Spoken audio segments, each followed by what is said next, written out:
The new Star Wars AHSOKA series came out tonight on Disney Plus, and I decided to take a look at it.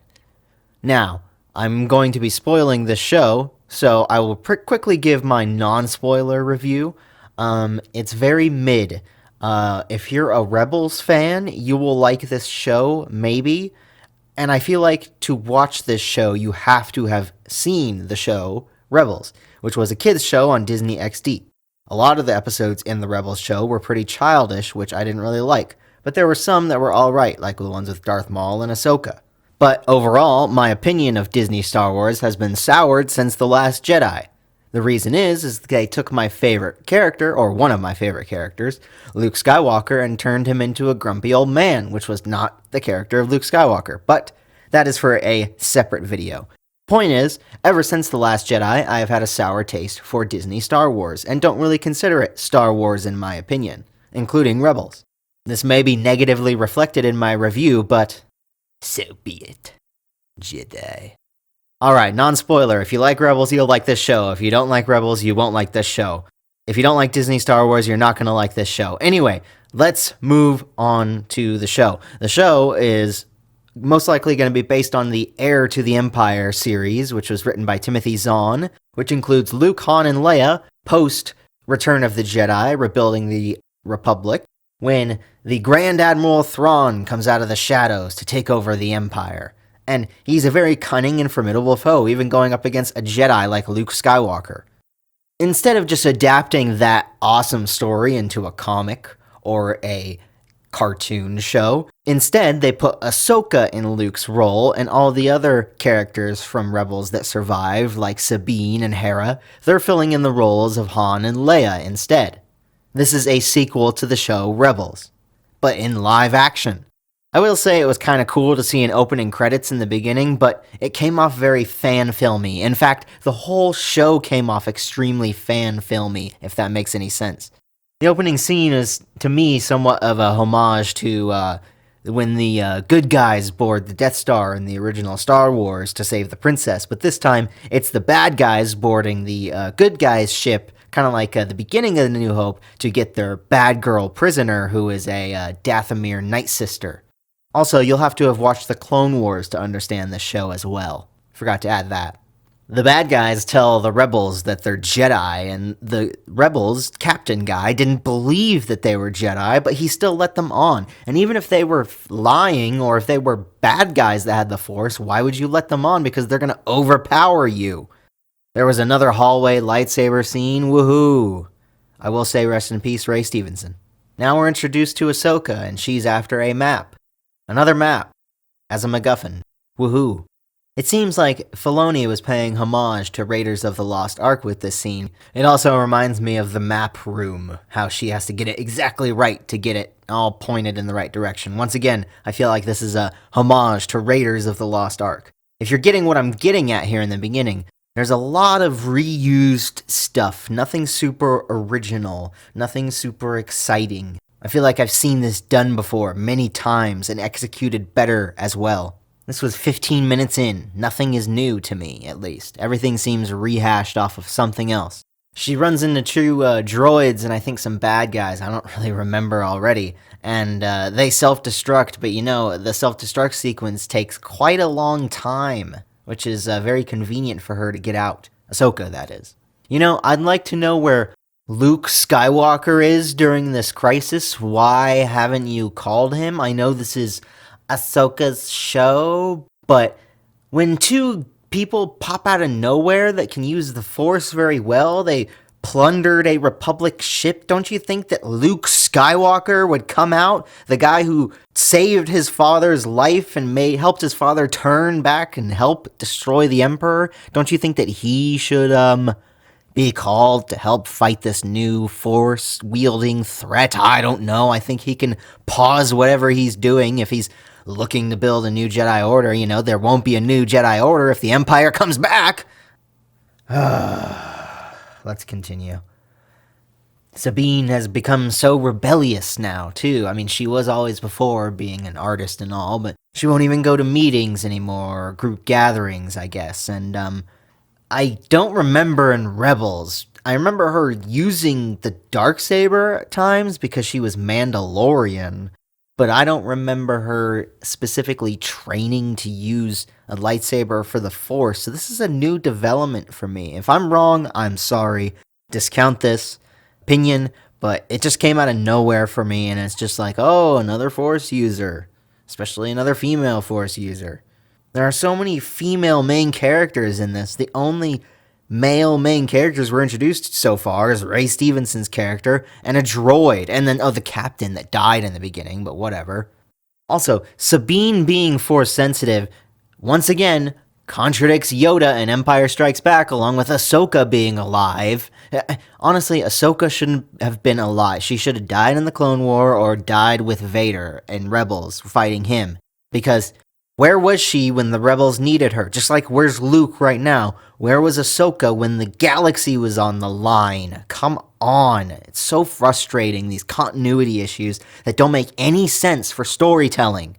Did the scene in Empire cut away when Luke said, or Yoda said, there is another, and then another, and then another, and then another? There's lots of other Force-sensitive people. Yes, don't worry, Obi-Wan. If one dies, we'll just get another one. Where's the stakes? This just ruins the original trilogy. It just takes away all the stakes. Come on. Okay, let me say some positive things. I'm kind of getting a little ranty. It was cool seeing Lothal in live action. It's, a cool design. It's like almost like Cloud City-esque, but it's like almost in the plains, desert kind of. It's all right. And the music is kind of Star Wars too.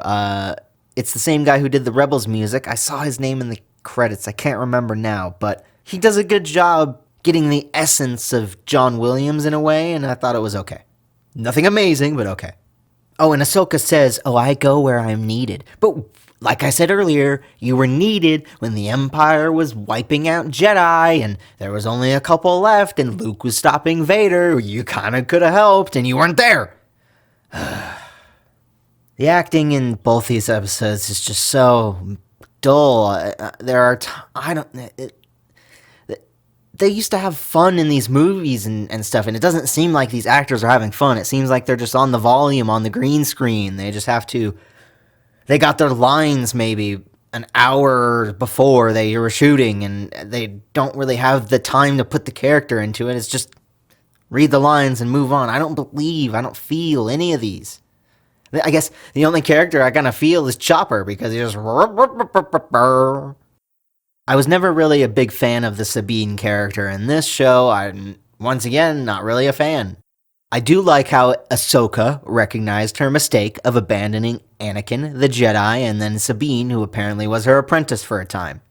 Throw the Rebel Alliance in there too, because you should have been helping, as I've stated 2 times already. I don't care what she was doing or any reservations she may have had. Sabine in that one female apprentice fight, and I gotta say, it gave me shades of the Windu Palpatine fight, and not in a good way. But I think I would rather watch the Windu Palpatine fight over that, because Ian McKellen is so funny, like the faces he makes and stuff, and the unlimited power! At least it's got entertainment value in it. This one was just like blip, blip, blip, blip. And one thing about this lightsaber fight, and the lightsaber fight in the next one, and other things I've noticed in Disney Star Wars, is the lightsaber fights don't travel locations. If you look at all the fights, even a New Hope fight, as minimal as it kind of is, they all kind of traverse the locations of where they're fighting. Cloud City, they start in the carbonite freezing chamber, and then they get all the way outside of that chamber, and then into this completely other area. You got Phantom Menace, they're in Naboo, they start in the Starfighter hangar, and then they go into these energy columns. It's awesome.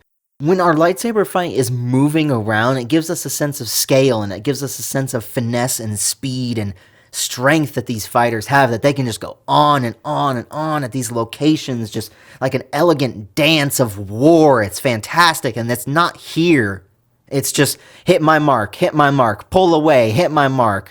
And let me get to the most annoying part of this, along with the most annoying part of Disney Star Wars in general.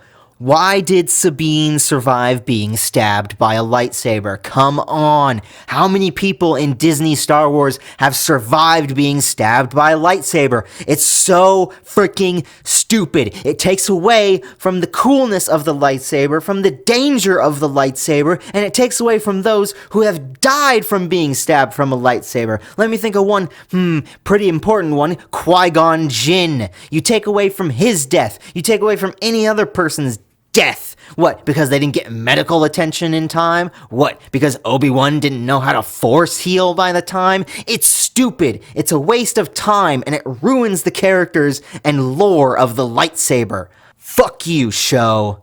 Good. Use your aggressive feelings, boy. Let the hate flow through you. Episode 2. It's funny. Hera and Sabine, because Sabine lost the map, Ahsoka. She spends like the first 2 minutes of the scene just sighing, because Sabine keeps telling her what they lost. And oh yeah, of course, Sabine survived being stabbed. They're crap. Mega crap. Qui-Gon doesn't get to survive, but everybody else does. Also, back to the stabbing thing. Once you do that and show people can survive, I'm not gonna believe anyone's gonna die from being stabbed again. It's dumb. So Thrawn was banished to another galaxy. He has survived all these years, at least we assume, and I really hope they address that. Does he have the means to survive? Does his ship have the ability to have fuel and survive the whole time? Did his crew survive? Did his crew potentially have family? Did they recruit other species? I hope these questions are answered. Stevenson's character said the Jedi told of stories of a portal to a galaxy next door to our galaxy, and if Stevenson remembers that, because he seems like he was a Jedi around the time that Ahsoka was a Jedi as well, then I hope that Ahsoka knows about that portal and the legend of that as well, but it doesn't seem like she does, unless I missed that part in the show, because I was zoning out sometime, because it was boring, especially the second episode was extremely boring. I will say, at least Sabine isn't immediately good at being a Jedi like Rey. At least she has to work at it. Thank you for having a character for once have to work at being good at something. Such a foreign subject to Disney Lucasfilm. To me, Hera is just not the same in this show as Rebels. She just doesn't have that charm and friendship that she had in Rebels. She's off to me in this. It's not the same. I will say in Rebels, I think Chopper was one of my favorite characters in it. Him, Kanan, and Zeb were pretty cool to me. Hera, Chopper, and Ahsoka are going to this planet where, Corellia, they're going to Corellia where they're building ships, and the Empire, remnant people, are building part of the portal to get Thrawn back, the hyperdrive for that. So they're still bad, even though they're pretending to be good for the Republic, and they're there. And they got the hyperdrive on a ship, and they're flying away, and Hera and Chopper go after it, and Chopper's job is to his job is to throw the tracker on the ship. Hera is flying the ship. But at one point, Hera, after Chopper, he couldn't find a tracker, he thought Hera went through his stuff, so he's looking around, and he found it, a little fun laugh scene, whatever. But Hera is telling Chopper, hurry up, because the ship will jump into hyperspace, but isn't she flying the ship? Why is she telling Chopper to hurry up when she's flying the ship? It's, unless I'm missing something, if I zoned out again and missed something, I don't know. But it's just, why is she blamed? It's dumb. If that's just writing to have conflict and tension, it doesn't make sense. Oh my gosh, the fight between Ahsoka and the Inquisitor, yeah, it's the same old, fight in the same spot, and then the Inquisitor jumps on the ship to get away, and the jump was really bad. It looked like some Power Rangers CGI nonsense. It did not look good. Also, isn't Sabine Mandalorian? She's not practicing, right? But she took off her helmet, so doesn't that mean she can't call herself ever Mandalorian or practice it or something? I don't know, because I don't really care about Disney Star Wars Mandalorian. The lore in the Knights of the Old Republic game for the Mandalorians is a million times cooler than what Disney has come up with.